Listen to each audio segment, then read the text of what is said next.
Hey guys, konica minolta misalignment when stapling. Look at that staple over there in that corner.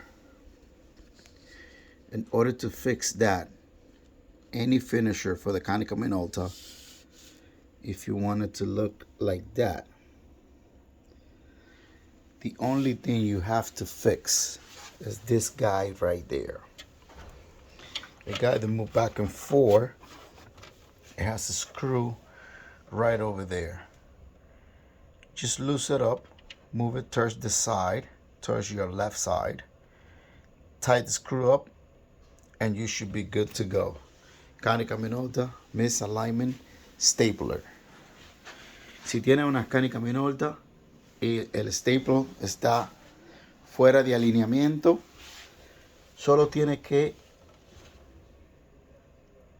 unscrew ese tornillo que está ahí, muévala un poco para la izquierda, apriételo de nuevo y el resultado va a ser